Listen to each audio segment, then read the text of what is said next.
अकेले रहने की शक्ति। जब गौतम बुद्ध से पूछा गया, क्या अकेले चलना बेहतर है या साथ में, उन्होंने कहा, मूर्ख के साथ चलने की अपेक्षा अकेले चलना बेहतर है।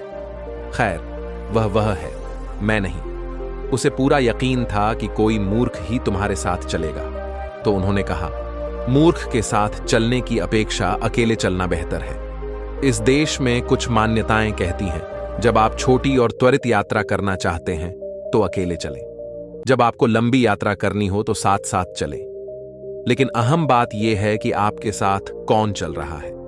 हमेशा साथ रहना अच्छी बात नहीं है। कई बार साथ रहना परेशानी भरा हो सकता है। यदि कोई नहीं जानता कि अकेले कैसे रहना है तो एक साथ रहना बहुत परेशानी भरा हो सकता है। तो सबसे पहले और सबसे महत्वपूर्ण बात, जब तक आप जुड़वा नहीं हैं तब भी हम अकेले आते हैं और अकेले ही जाते हैं। यदि कोई नहीं जानता कि अकेले कैसे रहना है तो एक साथ रहना बहुत परेशानी भरा हो सकता है। हमें मनुष्य कहा जाता है। मनुष्य का अर्थ है प्रत्येक अन्य प्राणी जैसा है वैसा है, केवल इसलिए कि वह क्या करता है। लेकिन एक इंसान बस हो सकता है, जो कि इंसान का एक अनोखा गुण है कि हम बस हो सकते हैं, कि हम बाध्यकारी कार्रवाई नहीं है। यही इसका मतलब है। हमारी कार्रवाई सचेत और विवेकपूर्ण है, लेकिन आम तौर पर जब लोग एक साथ मिलते हैं तो आम तौर पर लोग बाध्यकारी कार्रवाई में होते हैं। यह एक संघ हो सकता है जहां कोई उद्देश्यपूर्ण कार्रवाई हो सकती है, या यह एक गिरोह हो सकता है जहां अधिक उद्देश्यपूर्ण कार्रवाई हो सकती है, या यह एक भीड़ हो सकती है जो एक बाध्यकारी कार्रवाई हो सकती है। तो मूल रूप से मानव होने का मतलब है कि हम अपने भीतर विकास के उस बिंदु तक पहुंच गए हैं कि अगर हम चाहें तो हम बस यहां बैठ सकते हैं, बस हो सकते हैं। हम इस पर विचार कर सकते हैं कि क्या कदम उठाया जाए और क्या नहीं। यह निश्चित रूप से व्यक्तिगत है। जब व्यक्ति एक साथ आते हैं तो हम बहुवचन में हम कहते हैं, लेकिन फिर भी व्यक्तियों को ही एक साथ आना होता है। एक व्यक्ति होने का मतलब है कि आप और अधिक विभाजित नहीं हैं। इसका मतलब है कि आप सिर्फ एक हैं। लोग अपने आप को अपने भीतर ही विभाजित करने के लिए अलग अलग तरीके ढूंढते हैं। भारत में 10,000 वर्षों के सांस्कृतिक इतिहास के साथ हमने खुद को विभाजित करने के लिए विभिन्न शब्दों का आविष्कार किया है। लोगों के लिए आत्मा, परमात्मा, अहंकार, यह और वह के संदर्भ में बात करना बहुत आम बात है, लेकिन हर संस्कृति में यह अपने तरीके से होता है। जब चीजें सही चल रही हों, जब अच्छे काम हो रहे हों, अगर आप लोगों से पूछें तो वे कहते हैं, हाँ, मैंने ये किया। जब चीजें सही नहीं होती हैं, जब चीजें गलत होती हैं, तब वे किसी को ढूंढने की कोशिश करेंगे। अगर उन्हें कोई नहीं मिलता है तो वह हमेशा वहां होता है, ऊपर की ओर इशारा करते हुए। जब वे बहुत अद्भुत हो तो निस्संदेह उन्हें इस बात पर गर्व होता है कि वे कितने अद्भुत हैं। जब वे बुरे हो जाते हैं तो कहते हैं, यह मेरा अहंकार था। मिस्टर ईगो हमेशा एक गिरा हुआ आदमी है। तो व्यक्तिगत का मतलब है कि अगर मैं अद्भुत हूं तो वह मैं हूं, यदि मैं बुरा हूं तो वह मैं ही हूं। आप सभी, क्या आप 24 घंटे अद्भुत हैं? नमस्ते। क्या आप 24 घंटे अद्भुत हैं? नहीं, कभी अद्भुत, कभी अप्रिय, कभी सुंदर, कभी कुरूप। कोई बात नहीं। अगर हम यह समझ लें कि यह मैं ही हूं जो बिल्कुल अद्भुत होने में सक्षम है, और यह मैं ही हूं जो किसी दूसरे क्षण बिल्कुल गंदा होने में सक्षम हूं, तो धीरे धीरे गंदापन के क्षणों की संख्या कम होती चली जाएगी। अगर मैं देखूं तो जो अद्भुत है वह मैं हूं, जो घृणित है वह है। भारत में हमारे पास कई शब्द हैं। यह मेरा कर्म है। मैं क्या कर सकता हूं? नहीं, आपको इसे ठीक करना होगा। एक व्यक्ति होना बहुत महत्वपूर्ण है। इसका मतलब है कि आप और अधिक विभाज्य नहीं हैं। अगर मैं अद्भुत हूं तो वह मैं हूं। यदि मैं बुरा हूं तो वह मैं ही हूं। अगर मैं सफल हुआ तो वह मैं ही हूं। यदि मैं असफल होता हूं तो वह मैं ही हूं।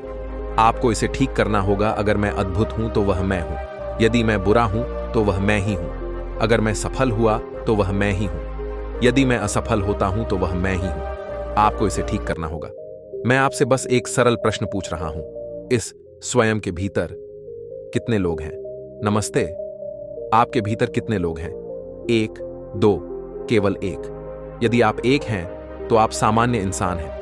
यदि आप एक से अधिक हैं तो आप या तो सिजोफ्रेनिक हैं या आप ग्रसित हैं। आपको या तो मनोचिकित्सक की जरूरत है या ओझा की। लेकिन आप देखेंगे कि जब भी चीजें सही नहीं होंगी, कोई दूसरा आदमी कहीं से आ जाएगा। तो एक व्यक्ति बनने का मतलब है कि आपने उन सभी पॉपअप को खत्म कर दिया और कहा, यह मैं हूं। ये जो मैं हूं, इसके कई आयाम हैं। यदि मैं यह नहीं देखता कि यह एक व्यक्ति है, मैं इसे और विभाजित नहीं कर सकता, तो परिवर्तन नहीं होगा।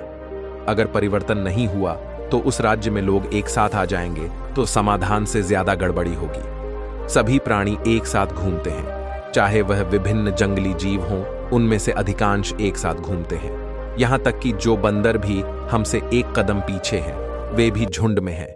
यह केवल इंसान ही है जो अकेले बैठ सकता है और खुद को बदल सकता है, क्योंकि यह इंसान होने का विशेषाधिकार है कि हम बस बन सकते हैं। इसीलिए तो तुम मनुष्य कहलाते हो। आप होने में सक्षम हैं।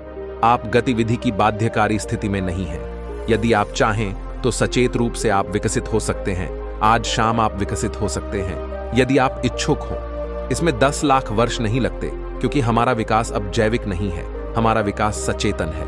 प्रत्येक अन्य प्राणी के लिए यह निश्चित है। प्रकृति ने 2 रेखाएं तय की हैं, जिनके भीतर हर दूसरा प्राणी रहता और आता जाता है। लेकिन एक बार जब आप एक इंसान के रूप में आ गए, तो केवल निचली रेखा होती है, कोई ऊपरी रेखा नहीं होती। कोई इंसान कैसा बन सकता है, इसकी कोई सीमा नहीं है। इसलिए इससे पहले कि हम खुद को लोगों के साथ जोड़ें, यह अच्छा होगा हर दिन सुबह या अपने जीवन के एक निश्चित समय में अगर कोई खुद के साथ थोड़ा समय बिताने के लिए निकल जाए और देखें कि कैसे, किन तरीकों से यह थोड़ा बेहतर हो सकता है, जिस तरह से यह कल था उससे कहीं अधिक। यह जिंदगी जो कल थी उससे थोड़ी बेहतर जिंदगी कैसे हो सकती है? क्योंकि ज्यादातर लोग अपनी जरूरतों के लिए एक साथ आ रहे हैं। जरूरतें पूरी करने के लिए लोग एक साथ आते हैं। कुछ लोग किसी उद्देश्य या मकसद को पूरा करने के लिए एक साथ आते हैं। कुछ लोग खाने पीने और साथ रहने के लिए एक साथ आते हैं, क्योंकि वे अकेले नहीं रह सकते। ये कुछ ऐसा है जो हर इंसान को करना चाहिए। एक निश्चित अवधि में आप एक काम करें, सिर्फ 24 घंटे हर चीज से ब्रेक लें। आज नहीं, अभी आप लोगों के बीच हैं। आप कभी कभार सिर्फ 24 घंटे का ब्रेक लेते हैं और पढ़ते नहीं हैं, टेलीविजन नहीं देखते हैं, फोन का उपयोग नहीं करते हैं, बस अपने कमरे में बैठे रहते हैं, सतर्क, सोते नहीं। और यदि आप अपने मन की प्रकृति को देखें, तो आप स्वयं प्रमाणित कर देंगे कि यह एक पागल आदमी है, क्योंकि अधिकांश लोगों का मन किसी एक चीज पर नहीं टिक सकता। जब तक कि वे गतिविधि में न हो, बस वे यहां नहीं रह सकते। बाध्यकारी अवस्था में मनोवैज्ञानिक गतिविधि चालू रहती है। जब आप ऐसे हैं तो आप नहीं हो सकते। इसका मतलब है कि आप इंसान नहीं हो सकते। होना ही होगा, तभी एकजुटता बहुत समृद्ध होगी। यदि आप जानते हैं कि अकेले कैसे रहना है, तो एक साथ आना बेहद फायदेमंद और जबरदस्त मूल्य होगा। इसका मतलब है कि हम सचेत रूप से एक साथ आए हैं।